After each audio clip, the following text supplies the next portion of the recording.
Halo semuanya, perkenalkan nama saya Putu Onil Tayanti dari kelas Pemasaran D Pagi dengan NPM 2202612610404.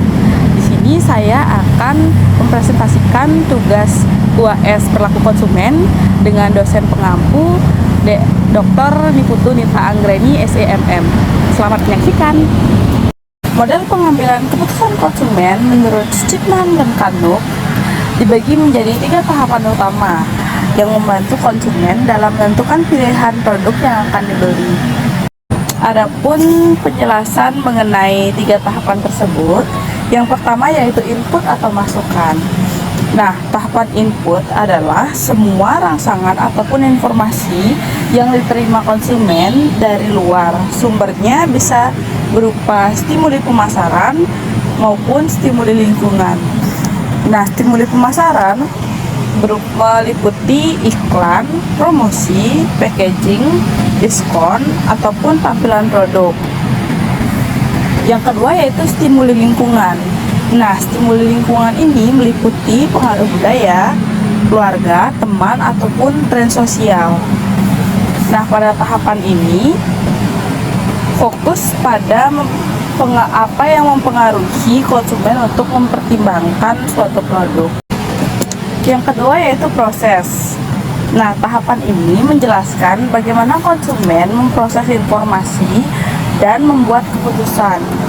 Prosesnya melibatkan beberapa langkah, yaitu yang pertama ada pengakuan kebutuhan. Nah, di sini konsumen akan sadar mereka punya kebutuhan ataupun masalah. Nah, yang kedua yaitu pencarian informasi. Di sini konsumen mulai mencari tahu mengenai produk.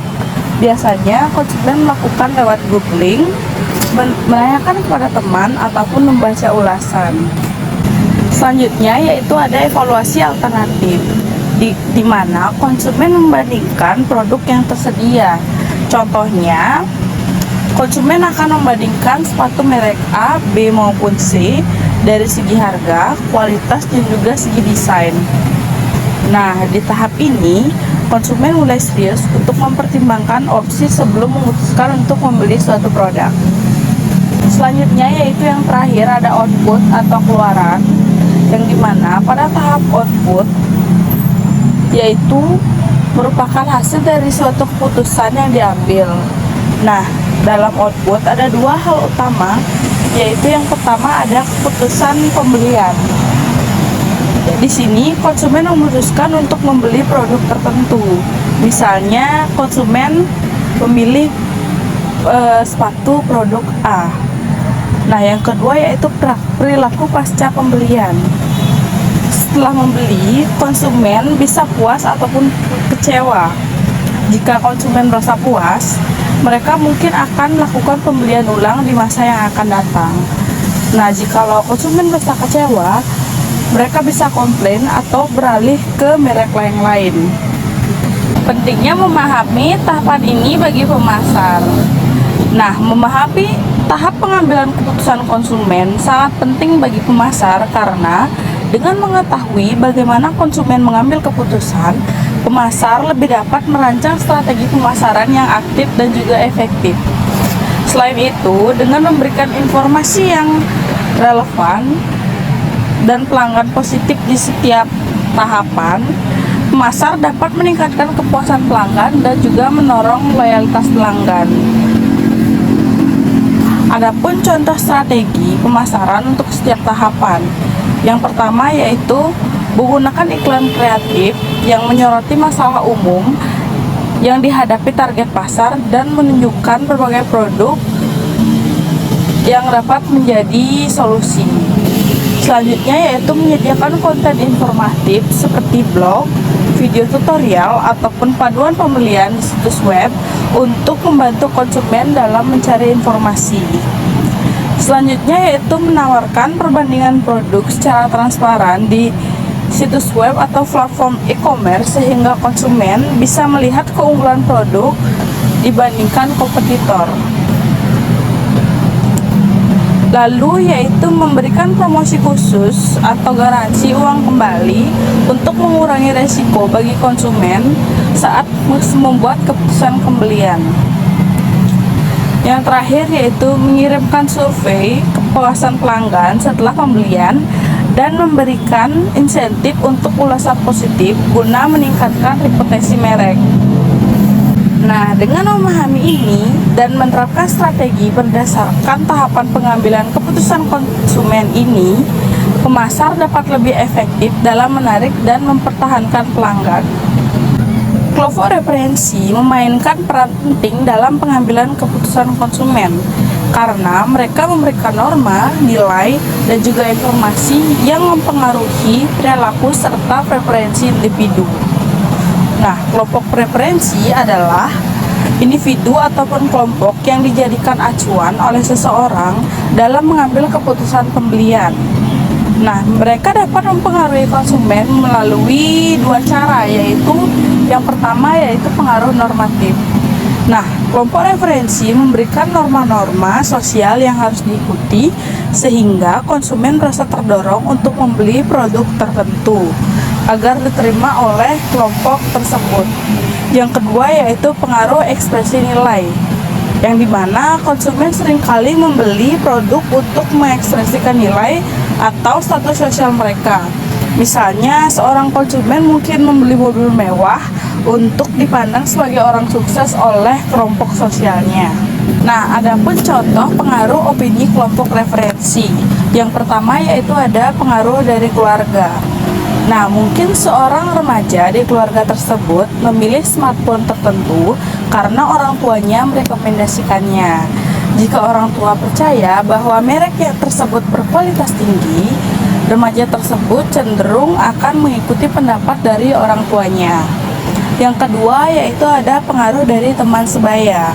Nah, seorang individu mungkin membeli pakaian dari merek tertentu karena teman-temannya menganggap merek tersebut keren dan populer di kalangan mereka. Yang terakhir yaitu pengaruh influencer ataupun artis.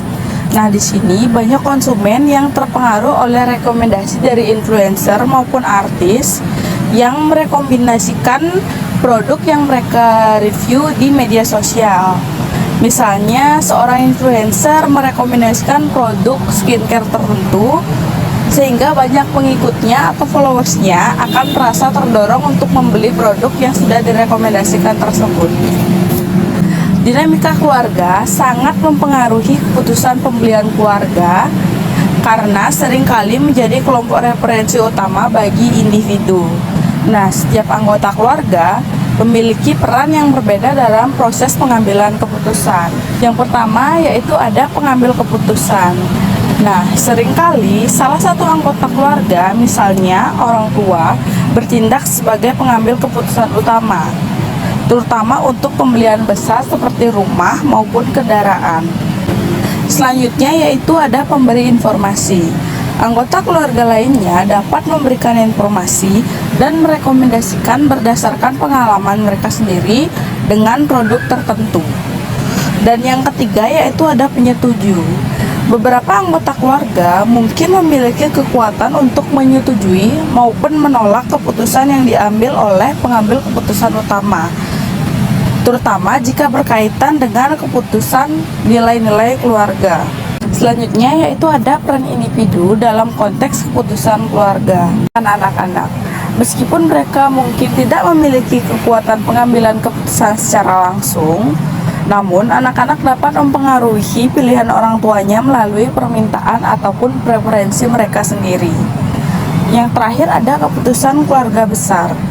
Nah, dalam beberapa budaya, anggota keluarga besar juga dapat mempengaruhi keputusan pembelian, terutama dalam hal tradisi ataupun nilai-nilai yang dijunjung tinggi. Difusi inovasi adalah proses di mana ide, praktek, dan juga teknologi baru disebarkan dalam suatu masyarakat ataupun kelompok sosial. Nah, teori ini dipopulerkan oleh Everett Roger pada tahun 1964 dalam bukunya yang berjudul Diffusion of Innovation.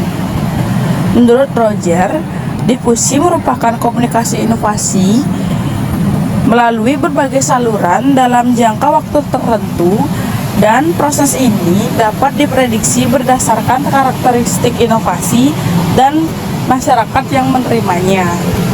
Proses difusi inovasi sangat terkait dengan proses pengambilan keputusan konsumen, karena konsumen cenderung mengikuti informasi dan rekomendasi dari kelompok preferensi mereka. Ketika sebuah inovasi diperkenalkan, konsumen akan mengevaluasi informasi yang ada, mempertimbangkan keuntungan relatifnya, dan memutuskan apakah akan mengadopsinya atau tidak. Proses ini melibatkan tahapan-tahapan seperti kesadaran, minat, percobaan, dan juga adopsi. Selanjutnya yaitu ada peran pemasar dalam mempercepat proses difusi inovasi. Nah, di sini pemasar memiliki peran yang sangat krusial dalam mempercepat proses difusi inovasi dengan beberapa cara. Yang pertama yaitu pemasar dapat menggunakan kampanye iklan untuk meningkatkan kesadaran tentang inovasi baru. Dengan menjelaskan manfaat dan juga fitur produk secara jelas, konsumen akan lebih cepat mengenali keberadaan inovasi tersebut. Yang kedua, pemasar harus menyediakan informasi yang relevan tentang produk melalui berbagai saluran komunikasi. Nah, ini termasuk media sosial, website, dan komunikasi langsung untuk membangun konsumen memahami cara kerja dan manfaat dari inovasi. Selanjutnya, dengan menawarkan sampel gratis atau diskon untuk percobaan produk, pemasar dapat mendorong konsumen untuk mencoba inovasi tersebut tanpa risiko besar. Selanjutnya, pemasar dapat bekerja sama dengan influencer ataupun tokoh masyarakat yang memiliki pengaruh untuk merekomendasikan produk baru kepada pengikut mereka. Nah, hal ini dapat membantu membangun kepercayaan dan juga mempercepat penyebaran informasi tentang inovasi. Selanjutnya yaitu menciptakan komunitas di sekitar produk baru, memungkinkan penggunaan berbagai pengalaman dan rekomendasi.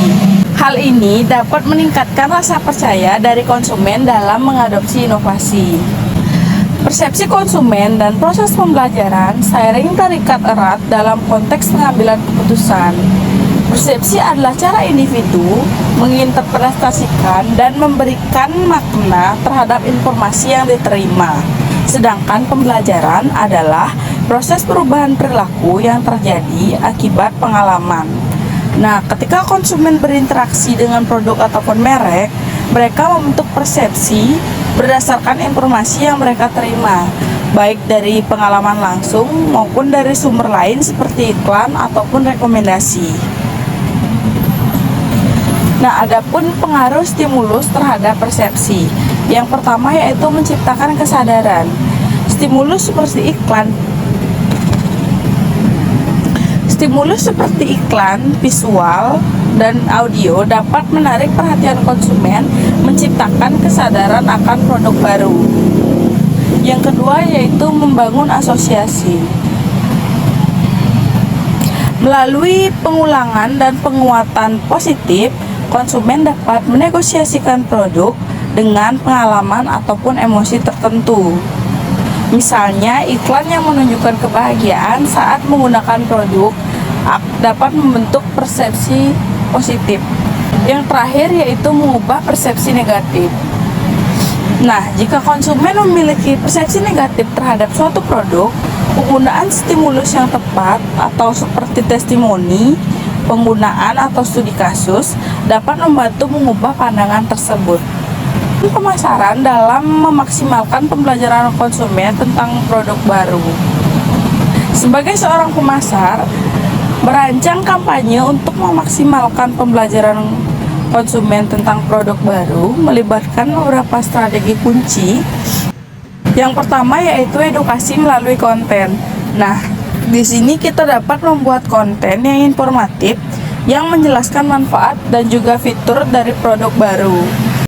Ini bisa berupa artikel, blog, video tutorial, ataupun infografis yang mudah dipahami. Selanjutnya yaitu ada pengalaman langsung. Nah, di sini kita bisa menawarkan sampel gratis atau sesi percobaan untuk memungkinkan konsumen mengalami produk secara langsung. Nah, pengalaman ini dapat memperkuat pembelajaran melalui interaksi langsung. Selanjutnya yaitu ada testimoni. Ya, di sini kita bisa menggunakan testimoni dari penggunaan awal untuk membangun kepercayaan dan juga memberikan bukti sosial. Yang terakhir yaitu ada interaksi media sosial. Nah, di sini dengan memanfaatkan platform media sosial untuk berinteraksi langsung dengan konsumen, menjawab pertanyaan mereka, dan juga mengedukasi tentang produk baru. Sekian video presentasi dari saya. Mohon maaf apabila ada kesalahan kata maupun materi. Terima kasih. Sampai bertemu di video selanjutnya. Bye-bye.